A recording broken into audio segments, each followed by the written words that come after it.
responsibility. You cannot afford to drive uninsured. The state of Tennessee now has a new system that can actually verify your vehicle's coverage. Without insurance, you could pay fines and even lose the right to drive your car. Be responsible. Drive insured, Tennessee. Brought to you by the Tennessee Department of Revenue in cooperation with the Tennessee Association of Broadcasters and this station. Indoor baseball? Most party fouls are really dumb, but if you decide to drink and drive underage, you could lose your license and your freedom. Learn more at ultimatepartyfoul.org. Brought to you by the National Highway Traffic Safety Administration and the Ad Council. Donna from Louisiana. The storm just hit, and we went from donating to the food bank to needing it. Hunger is a story we can end.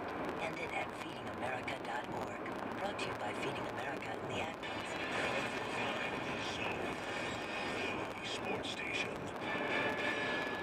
Welcome back to NFL Insider. I'm Scott Graham. Joining us now and throughout the season on this show is NFL Network Insider Ian Rappaport. You can also catch Ian's podcast each week. New episodes of Rap Sheet and Friends are available every Wednesday at westboundsports.com or subscribe in iTunes or Google Play. Ian, how are you? I'm good, man. How are you? Good. Did you and the friends do anything special for the holiday season version of the podcast? You know, like a big song, dance number kind of thing? Or Well, we did play Christmas music at the start of it, which I really thought was a nice touch.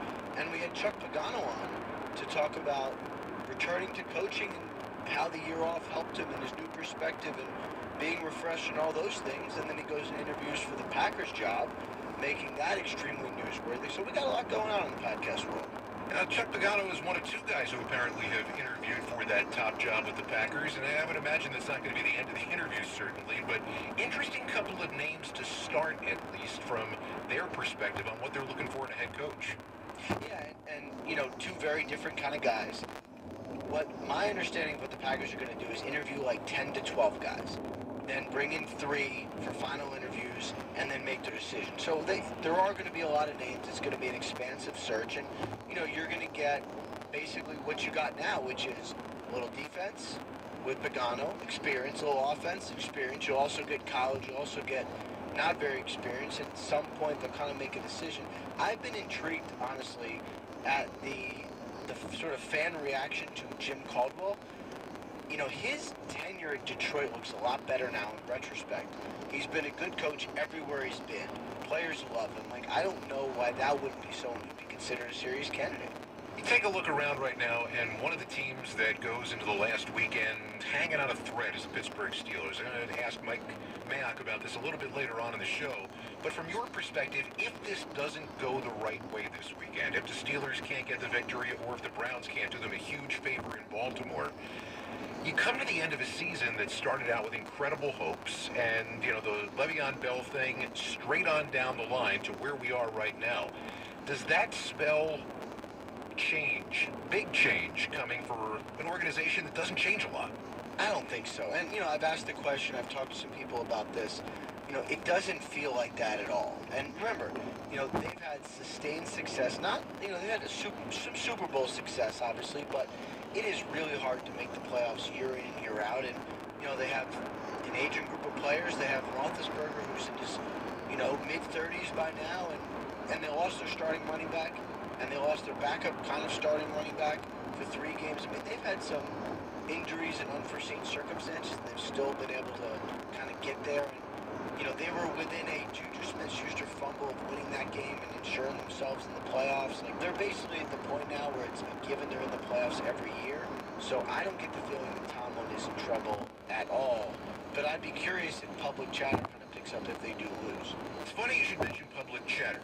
As you know, I live in the Philadelphia area, and the public chatter right now is getting big because Nick Foles has come in, and these days they're not only calling him St. Nick around here. I mean, after last week, he clearly could walk across the Schuylkill River without a boat or a paddle. You talk about what he has done, record-setting week last week, still a chance to get his team in the playoffs if they get help this week. What is this doing for Nick Foles moving forward? Maybe not in Philadelphia, or maybe in Philadelphia, in terms of what he's doing is for his value as a quarterback. Yeah, I would say not in Philadelphia, because I don't see a scenario where they keep him over Carson Wentz. I don't see a scenario where they say, all right, we thought Wentz was our guy, but now this other guy is our guy. Now, I know Foles was Super Bowl MVP. I definitely get all that. But his success, especially in big games, has not canceled out the unbelievable potential of Carson Wentz. It has not canceled out the fact that Carson Wentz was a MVP candidate before he suffered his knee injury last year and really wasn't healthy all year. But what this means for Foles is he's going to get paid. And there's going to be a couple different places next year, 2019 offseason, that sort of need starting quarterbacks to stand in there and hold the place until a rookie comes in. Jacksonville would be one. The Washington Redskins, while Alex Smith covers, that would be another. There's going to be some other places where he's going to be able to find work, and I do think he's going to be extremely well paid for that. And by the way, he should be. Since you mentioned the Jacksonville Jaguars, let's end with this. You take a look around and you realize that once again Blake Bortles is your starting quarterback for the final week of the season. And as a player in that locker room, as a fan going to their games or watching their games or listening to their games, at some point or other, I think the thought that goes through your mind is, what, really? So here we are right now. What does this mean in the grand scheme of things? I can't imagine that it means that Blake Bortles has played his way back into any kind of favor with his team.